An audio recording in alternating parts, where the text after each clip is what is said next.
बिस्मिल्लाहिर्रहमानिर्रहीम। जिंदगी का तसलसल, ये वो बाब है बच्चों जो हम पढ़ने जा रहे हैं। यानी जिंदगी का सिलसिला किस तरह चलता है, किस तरह कायम व दायम है।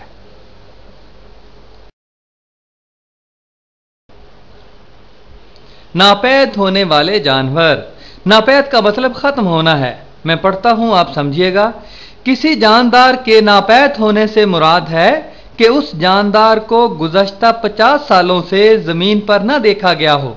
आसान बात है ना कि जिस जानदार को गुज़श्ता 50 सालों से जमीन पर न देखा गया हो, कहा जाता है, माहिरीन कहते हैं कि वो जानदार नापैद हो चुका है।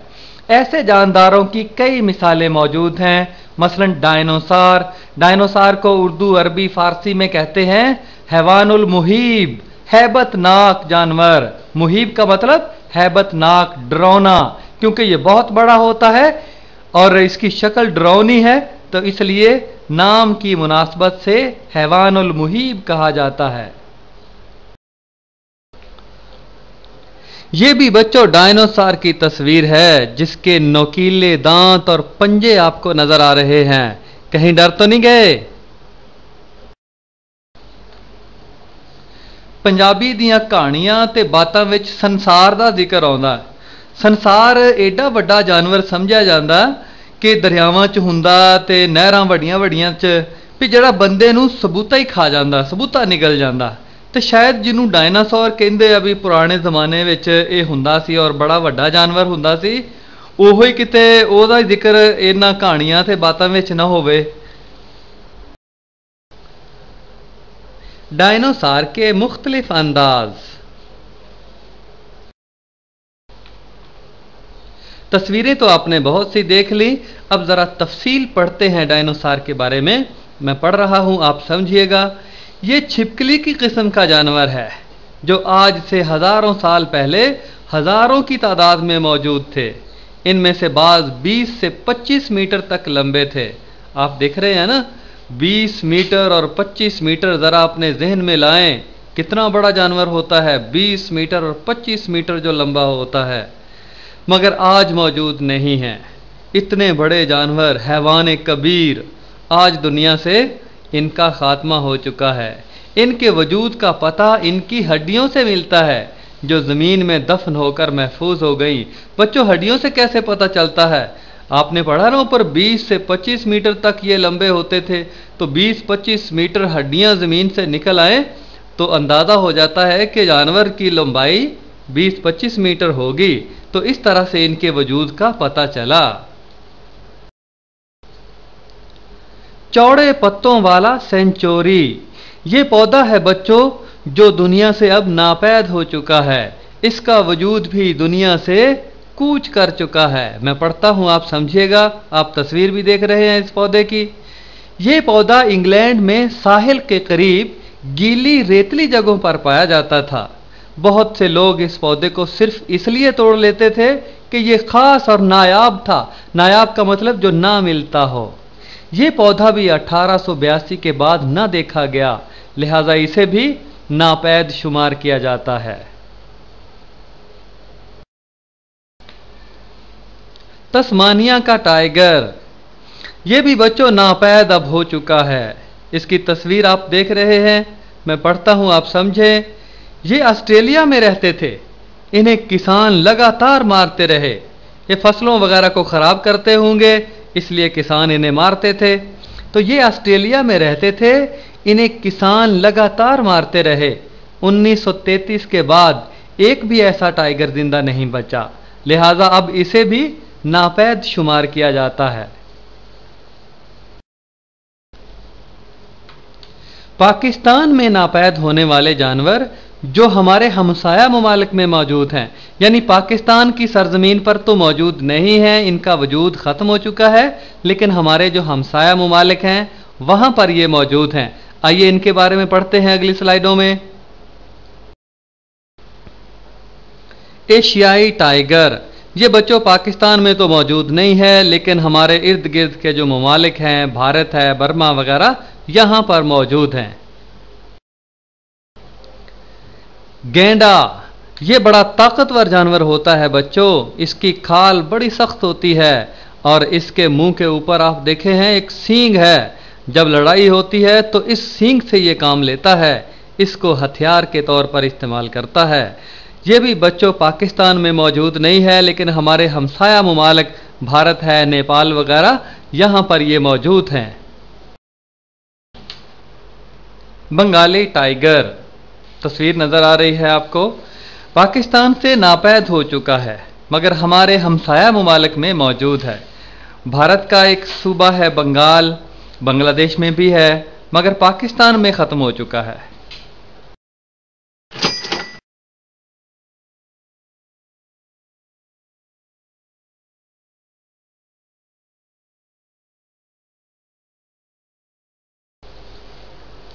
وہ جانور جو ناپید ہونے کے قریب ہیں۔ بچوں اب ہم ان جانوروں کے بارے میں پڑھیں گے جو مکمل طور پر تو ختم نہیں ہوئے، ناپید نہیں ہوئے، مگر ناپید ہونے کے قریب ہیں۔ دریائے سندھ کی ڈالفن، یہ بچوں مچھلی ہے اور بہت بڑی مچھلی ہے، دریائے سندھ میں عام طور پر پائی جاتی ہے اور اس کی تعداد بھی دن بدن گھٹ رہی ہے۔ میں پڑھتا ہوں، آپ سمجھیے گا۔ یہ دریائے سندھ میں پائی جاتی ہے، یہ تقریباً اندھی ہوتی ہے، اس کی چھوٹی چھوٹی آنکھیں صرف اندھیرے اور روشنی میں ہی پہچان کر سکتی ہیں۔ اس کی تھوتنی لمبی، دیکھ رہے ہیں نا آپ، تھوتنی اس مچھلی کی لمبی ہوتی ہے، اس کی تھوتنی لمبی ہوتی ہے جس کی مدد سے یہ دوسری مچھلیوں کو پکڑ سکتی ہے۔ سندھ ڈالفن کے ناپید ہونے کے خطرات بہت زیادہ ہیں۔ پاکستان میں اب یہ قریباً 1100 کی تعداد میں باقی رہ گئی ہیں۔ اس کی وجہ دریائے سندھ پر بیراجوں کا تعمیر ہونا اور فصلوں کو سیراب کرنے کے لیے اس میں سے نہریں نکالنا ہے۔ بچوں نہریں نکالنے کے لیے بڑے بڑے بند باندھے جاتے ہیں جنہیں بیراج کہا جاتا ہے، تاکہ اس میں سے نہریں نکالی جا سکیں اور باقی پانی آگے دروں سے آگے کی طرف چلا جاتا ہے۔ تو بیراجوں کا تعمیر ہونا اور فصلوں کو سیراب کرنے کے لیے اس میں سے نہریں نکالنا ہے۔ بعض اوقات یہ تیرتے ہوئے نہروں میں پھنس کر مر جاتی ہیں کیونکہ بڑی ہوتی ہیں اور نہر کے درے چھوٹے ہوتے ہیں تو یہ اس میں پھنس کر مر جاتی ہیں۔ ان کی نسل کو بچانے کے لیے اقدامات ہو رہے ہیں، حکومت اقدامات کر رہی ہے تاکہ ان کی نسل محفوظ رہ سکے۔ پنجاب اڑیال، یہ بچوں بھیڑ کی قسم کا جانور ہے۔ میں پڑھتا ہوں، آپ سمجھیے گا۔ سندھ ڈالفن کی طرح پنجاب اڑیال بھی صرف پاکستان میں کالا چٹا پہاڑی سلسلے میں باقی بچا ہے۔ یہ کالا چٹا پہاڑوں کا سلسلہ ہے، پنجاب اڑیال صرف اسی سلسلے میں باقی بچا ہے، باقی پورے پاکستان میں ناپید ہو چکا ہے۔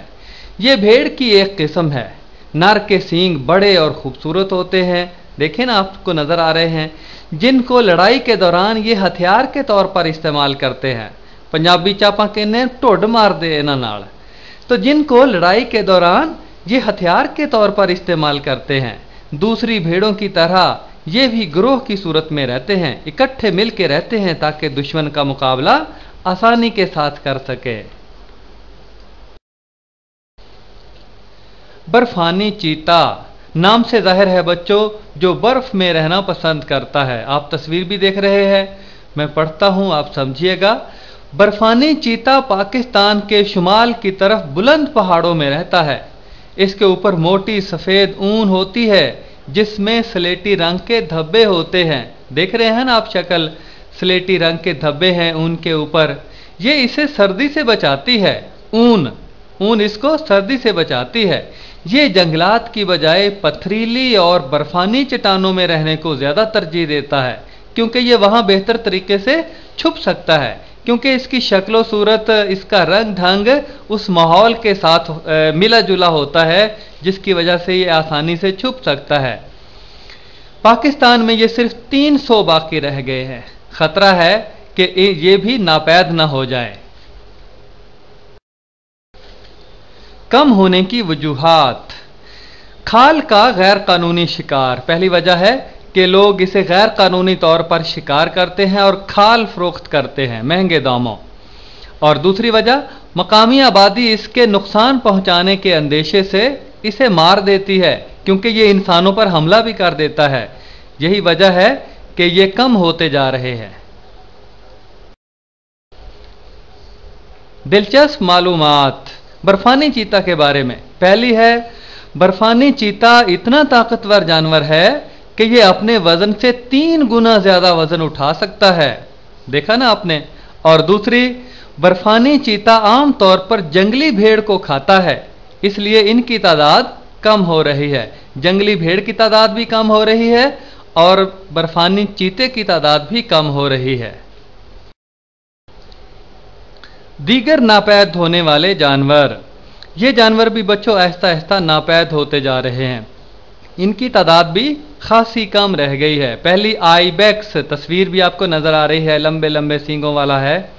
और दूसरा मार्को पोलो भेड़, तीसरा मारखोर हिरन, चौथा नील गाय। ये जानवर भी आहिस्ता आहिस्ता नापैद हो रहे हैं। बच्चों बहावलपुर से जुनूब की तरफ जाएं तो रास्ते में लाल सुहारा पार्क आता है। लाल सुहारा पार्क से मजीद थोड़ा सा जुनूब की तरफ जाएं तो हिरनों की अफजाइश नस्ल का मरकज आपको नजर आएगा, जो चोलिस्तान के अंदर है। तो वहां नील गाय और मारखोर हिरन और आइबेक्स ये कुछ तादाद में आपको नजर आएंगे। ये इसलिए बनाया गया है ताकि ये बिल्कुल नापैद ना हो जाएं, इनकी नस्ल बरकरार रहे। जानदारों के नापैद होने की वजूहात। ये मजमूई तौर पर बच्चों उन वजूहात का तज़किरा हम करेंगे जिनकी वजह से जानदार नापैद हो चुके हैं या हो रहे हैं। पहली वजह है ज्यादा शिकार, ओवर हंटिंग। मैं पढ़ता हूं, आप समझिएगा। बहुत से जानवरों के नापैद होने की वजह इनका जरूरत से ज्यादा शिकार है। मसलन अफ्रीकी हाथियों को इनके दांत हासिल करने के लिए शिकार किया जाता है। हाथी दांत की तजारत पर बैनुल-अक़वामी तौर पर पाबंदी लगा दी गई है, क्योंकि इस वजह से हाथियों की तादाद में काफी कमी वाक़ हो रही है। हाथी दांत बच्चों बड़े महंगे बिकते हैं, इसीलिए कहते हैं ना कि जिंदा हाथी लाख का और मरा हुआ 1.25 लाख का। ये हाथी दांत की वजह से। इसी तरह व्हेल मछली के शिकार पर सख्त पाबंदी है। इसके बावजूद इसका गैर कानूनी शिकार किया जाता है और इसको खाने के लिए इस्तेमाल किया जाता है। बाद ममालिक में गुरीलों को सिर्फ इसलिए मारा जाता है, ये बंदर की नस्ल के होते हैं। बाज़ ममालिक में गुरीलों को सिर्फ इसलिए मारा जाता है कि इनका गोश्त खाने के लिए इस्तेमाल होता है और हाथ राखदान के तौर पर इस्तेमाल होते हैं। ऐश ट्रे, बच्चों बाद लोग सिगरेट पीते हैं ना और सिगरेट की राख एक बर्तन में डालते जाते हैं, वो राखदान होता है। तो वो बनाने के लिए इनके हाथ, गुरीलों के हाथ इस्तेमाल किए जाते हैं। आप देख रहे हैं व्हेल मछली का शिकार किया हुआ है और पूरा पानी जो है वो खून से रंगा हुआ है। बाएं तरफ बहुत बड़ी व्हेल मछली है, उसके ऊपर आदमी चढ़ा हुआ है और उसका गोश्त काट रहा है। चुकोर, बच्चों ये मुर्गी की किस्म की होती है। लोग इसे घरों में भी रखते हैं और ये जंगलों में भी होती है। मैं पढ़ता हूं, आप समझिएगा। पाकिस्तान में चुकोर के भी नापैद होने का खतरा है। इसे भी शिकारी गोश्त के लिए शिकार करते हैं। इससे पहले बच्चों हमने जानवरों के नापैद होने की पहली वजह पढ़ी है, ज्यादा शिकार। और अब दूसरी वजह पढ़ते हैं, आलूदगी यानी गंदगी। मैं पढ़ता हूं, आप समझिएगा। धुएं, कूड़ा करकट और मुख्तलिफ कीमियाई मादों की वजह से जो आलूदगी पैदा होती है वो जानदारों की जिंदगी के लिए यकीनी खतरा होती है। बच्चों आलूदगी भी जानदारों के लिए संगीन खतरा है। जानवर मर जाते हैं, बीमार हो जाते हैं, उनकी जिंदगी को तरह तरह के खतरात लाहक हो जाते हैं। आलूदगी की वजह, इससे पहले हमने जानवरों के नापैद होने की दूसरी वजह आलूदगी पढ़ी है। मगर बच्चों आलूदगी की वजह क्या है? मैं पढ़ता हूं, आप समझिएगा। जब हवा में गंधक, नाइट्रोजन और सीसा के मुरक्कबात शामिल हो जाएं तो हवा आलूदा और जहरीली हो जाती है। ये मुरक्कबात बच्चों जब कारखाने और फैक्ट्रियों का धुआं निकलता है, फिजा में शामिल होता है, तो ये मुरक्कबात भी फिजा की हवा में शामिल हो जाते हैं और उसे आलूदा और जहरीला बना देते हैं। ऐसी फिजाई आलूदगी बारिश के पानी को तेजाबी बना देती है। जब बारिश होती है तो हवा में ये आलूदा और जहरीले ज़र्रात बारिश के पानी के साथ ही ज़मीन पर आ जाते हैं और ज़मीन में मौजूद जड़ी बूटियाँ, पौधे और जानवर, इंसान सबको नुकसान पहुँचाते हैं। तो ऐसी बारिश को तेजाबी बारिश कहते हैं। ये बारिश नहायत नुकसानदेह होती है। ऐसी बारिश हर जानदार के लिए ख़तरा होती है। मसलन झीलों और तालाबों की आबी हयात मर जाती है। झीलों और तालाबों में जो जानवर हैं, पौधे हैं, वो मर जाते हैं और दरख्त और फसलें तबाह बर्बाद हो जाती हैं। शहरों का फैलाव, ये तीसरी वजह है जानवरों और पौधों के नापैद होने की। मैं पढ़ता हूं, दुनिया की आबादी बढ़ जाने की वजह से शहरों का फैलाव भी बढ़ता जा रहा है। खुराक, लिबास और मकान जैसी बुनियादी ज़रूरतों को पूरा करने के लिए इंसान माहौलियाती तवाज़ुन बिगाड़ने से गुरेज नहीं करता। बच्चों, माहौलियाती तवाज़ुन का मतलब है कि इस धरती पर जितने इंसान रहते हैं उनके लिए, उनके खाने के लिए, उनके पीने के लिए, उनके रहने के लिए बुनियादी ज़रूरतें अगर मुयस्सर हैं तो माहौल के अंदर तवाज़ुन है। अगर बुनियादी ज़रूरतें मुयस्सर नहीं हैं तो ये तवाज़ुन बिगड़ जाता है और इंसान खुद ही इस तवाज़ुन को बिगाड़ने के दर पे है। अपनी गलतियों से इस तवाज़ुन को बिगाड़ता है। अपनी ज़रूरत की खातिर इंसान ने जंगलात को काट कर काश्तकारी के लिए इस्तेमाल किया। डैम बनाकर और नहरें निकालकर जानवरों के कुदरती मस्कन तबाह कर दिए। मस्कन का मतलब सुकून की जगह, रहने की जगह, घर। हम इन जगहों को तबाह कर रहे हैं जहां जानदार रहते हैं और अफजाइश नस्ल करते हैं, यानी नस्ल बढ़ाते हैं। इस मुदाखलत के नतीजे में जानवर और पौधे या तो ख़त्म हो गए हैं या इनके नापैद होने का अंदेशा है। बच्चों, तरक्की के काम तो करने हैं, डैम भी बनाने हैं, नहरें भी निकालनी हैं और कारखाने भी लगाने हैं, फैक्ट्रियां भी लगानी हैं, लेकिन हमारा ये भी फ़र्ज़ है कि हम कुदरती माहौल को नुकसान ना पहुँचाएँ। हमारी सेहत के लिए, हमारी मुल्क की खूबसूरती के लिए कुदरती माहौल भी ज़रूरी है। तो ऐसे तरक्की के काम करने के साथ साथ ये जो कुदरती माहौल है उसका तहफ़्फ़ुज़ भी हमें करना चाहिए, हुकूमतों को भी और हमें इनफरादी तौर पर भी।